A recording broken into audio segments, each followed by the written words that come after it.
आज सवाल बड़ा भी है और गंभीर भी है क्योंकि एक बार फिर से देश की सबसे पुरानी पार्टी कांग्रेस और सबसे कहीं के विपक्ष में सबसे बड़ी पार्टी कांग्रेस एक बार फिर अफवाहें फैलाने में लगी है कि इस देश में रिजर्व जो ऑयल है वो बहुत कम है।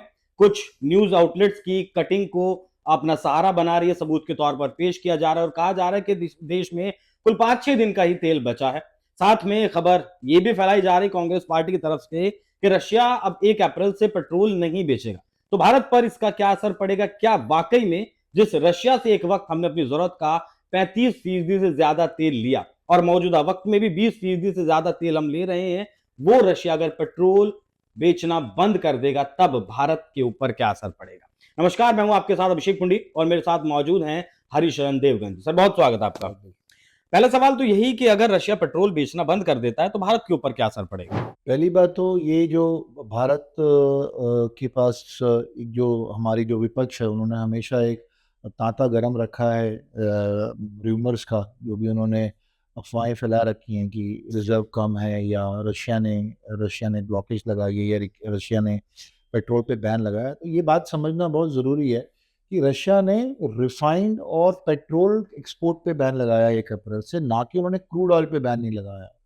हमारे यहाँ ऑलरेडी जब भी जो हमारे यहाँ जो इंपोर्ट है क्रूड ऑयल का, वो क्रूड ऑयल का जो इंपोर्ट है वो हमारी रिफाइनरीज में जाके रीप्रोसेस होके वापस जो हमारा एक्सपोर्ट जोन है, जो हमारा एक्सपोर्ट है ब्राज़ील को, Indonesia, Jakarta, Switzerland, Zurich, European sectors को जो हम तेल देते हैं, इनफैक्ट हम अमेरिका को और रशिया को भी हम पेट्रोल वापस बना के बेचते हैं। बिकॉज़ हमारा जो प्रोडक्शन है, जो हमारी रिफाइनरीज हैं इंडिया में, भले वो मथुरा रिफाइनरी है, बॉम्बे रिफाइनरी है, मे बी जालंधर रिफाइनरी, जितनी रिफाइनरीज जो हैं, जो पीएसयू यूनिट्स हैं और जो प्राइवेट रिफाइनरीज हैं, जो आज मे बी 100% से ज़्यादा काम कर रही हैं, जब क्रूड ऑयल पे बैन नहीं है। ये बात समझना बहुत ज़रूरी है कि रशिया ने बैन कर दिया तेल देना, रशिया ने पेट्रोल देना बैन किया है। बैन नहीं किया उन्होंने पेट्रोल, क्योंकि उनकी अपनी पेट्रोल की खपत ज़्यादा है। तो अगर पेट्रोल की खपत ज़्यादा होने के कारण उन्होंने पेट्रोल पे बैन लगाया, ताकि उनकी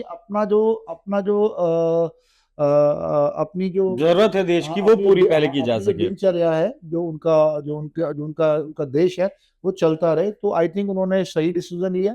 लेकिन क्रूड ऑयल, क्योंकि उनकी अपनी रिफाइनरीज जो है, वो उनकी कैपेसिटीज कम है, वो क्लोज है, लेकिन उनके पास क्रूड ऑयल एक्स्ट्रा है। क्रूड ऑयल पे कोई बैन नहीं, क्रूड ऑयल का वेसल जो है वो चलता रहे। तो पहला नैरेटिव तो कांग्रेस का यही ध्वस्त हो जाता है कि पेट्रोल हम खरीदते ही नहीं है, रशिया से नहीं हमने पेट्रोल कभी खरीदा है। अब दूसरी बात, आरोप है कि सिर्फ 5-6 दिन का तेल सर बचा है देश में, इससे ज्यादा तेल बचा ही नहीं है, कि जो स्ट्रेटेजिक ऑयल रिजर्व्स हैं उनकी क्या सच्चाई है? नहीं, आप ये देखो ना, अगर 5-6 दिन का तेल बचा होता, अगर आप छोटी सी बात, अगर आप समझने की कोशिश करें, जैसे अगर आप न्यूज़ देखते हैं, अगर आप आज की डेट में ग्लोबल न्यूज़ देखें, तो 30% महंगाई अमेरिका जैसी कंट्री में हुई, रशिया महंगा हुआ। अगर हम ज़्यादा दूर दूसरे कंट्रीज़ की बात नहीं करते, ब्राज़ील की बात नहीं करते, मंगोलिया की बात नहीं करते, अगर हम यूरोपियन सेक्टर्स की बात नहीं करते, हम सिर्फ आते हैं पाकिस्तान की तरफ, जो हमारे देश हैं। पाकिस्तान की बात करते हैं, बांग्लादेश की बात करते हैं। बांग्लादेश मैक्सिमम शटडाउन है हम्म। और पाकिस्तान जो है वो मैक्सिमम शटडाउन है। उनके प्राइम मिनिस्टर चीख चीख के गुहार लगा रहे हैं इस टाइम स्क्रीन के ऊपर कि वर्क फ्रॉम होम है, बच्चों को स्कूल की छुट्टियां दे दी गई हैं। हम्म। और चीख चीख के गुहार लगा रहे हैं कि क्योंकि हम इस ऐसी परिस्थिति से गुजर रहे हैं कि हमने वर्क फ्रॉम होम कर दिया है, गवर्नमेंट दफ्तर बंद हो गए हैं, सरकारी दफ्तर पे ताले लग गए हैं, बसों में बसें रुक गई हैं, उनकी जो उनके स्कूल बंद हो गए हैं, स्कूल की छुट्टियां हो गई हैं, और ऐसा कई देशों में हुआ है। हाँ, कई देशों में ऐसा हुआ है, कई चीन में देशों में तेईस ऐसा हुआ परसेंट है। दाम बढ़ गए हैं। न चीन में बड़े हैं, लेकिन अगर इतना ही हमारा बुरा हाल होता और 7 दिन का अगर हमारा क्या बोलते हैं उसको, रिजर्व बचा 7 दिन होता। का रिजर्व बचा होता, तो हमारे देशों में भी इसका हाल दिखता। हम्म। लेकिन हमारे यहाँ पे 60 दिन का रिजर्व जो है वो बिल्कुल बाकायदा है, बिकॉज हमारी रिफाइनरीज ओवर डू कर रही हैं, हमारी रिफाइनरीज ओवर एग्जर्टिव हैं।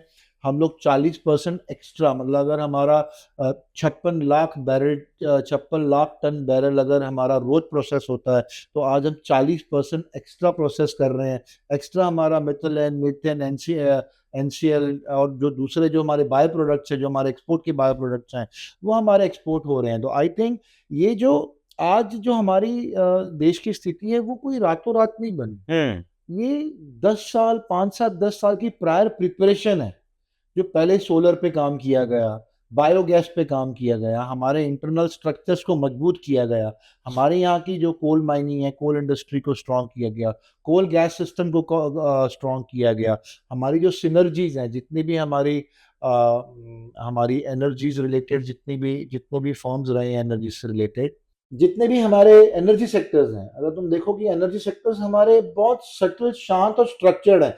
कई सालों से कई सालों से मेहनत की गई, इस वजह से हमारे यहाँ हिला नहीं। हमारे यहाँ प्राइम मिनिस्टर ने ये गुहार नहीं लगाई कि उन्होंने सिर्फ आपको आगाह किया कि हमारी स्थिति कोविड जैसी हो सकती है। अभी उन्होंने ये भी गुहार नहीं लगाया कि गाड़ियां मत चलाओ, कोई हमारे पेट्रोल पंप्स नहीं बंद हुए, हमारे किसी पेट्रोल पंप में किसी प्रकार का भी कोई कमी नहीं देखने को मिली, हमारे पेट्रोल पंप पे लंबी लंबी लाइंस नहीं है। तो इसका सीधा श्रेय जाता है हमारी गवर्नमेंट को। 60 साल का अगर हम बात करते हैं कांग्रेस की, जिन्होंने ये जो हाँ आरोप जो लगा रहे हैं जो उनका आरोप भी लगाया, जानना जरूरी है कि 10 जिन्होंने साल पहले क्या था। जिन्होंने अफवाह फैलाई, तो हाँ। जब हम बात करते हैं 10 साल 2014 तक हम बात करते हैं, तो 2014 में भी इनका रिजर्व ऑयल कितना था? 3 से 7 दिन का रिजर्व ऑयल था इनका। मतलब इनके पास भी 60 दिन का ना तो रिजर्व था, इनके पास ना तो इनके पास मतलब स्ट्रेटेजिक ऑयल रिजर्व 3 से 7 दिन का था। हाँ, जो स्ट्रेटेजिक ऑयल रिजर्व था वो 3 से 7 दिन का था।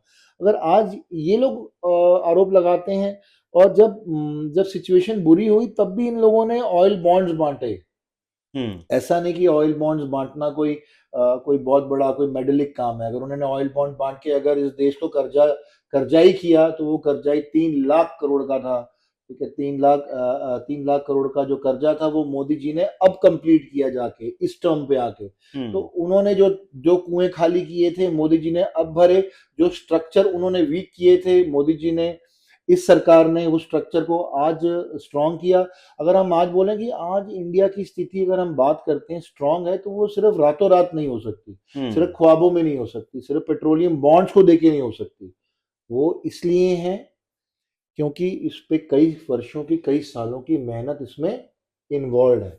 तो आई थिंक ये जो भी इल्ज़ाम है विपक्ष के, वो बहुत बेमायने हैं और बिना मुंह सिर पैर के इल्ज़ाम है। अगर इतना ही बुरा हाल होता तो हमारा देश आज भी बहुत रेड लाइट सिचुएशन में आता रहे, बिल्कुल। हाँ, ये मंदी एक 2008 में भी आई थी, तब भी सरकार ने, जो आपने 3 लाख करोड़ का जिक्र किया, मुझे उससे याद आया, 3 लाख करोड़ तो उन्होंने बॉन्ड जारी किए ही, साथ में 8 रुपए भी दाम बढ़ा दिए थे। लेकिन इस सरकार में क्या अंतर है कि इसने मतलब अपना खजाना कम कर दिया, 10 रुपए एक्साइज ड्यूटी डीजल पेट्रोल से कम कर दी। ये काम कांग्रेस सरकार भी कर सकती थी उस वक्त।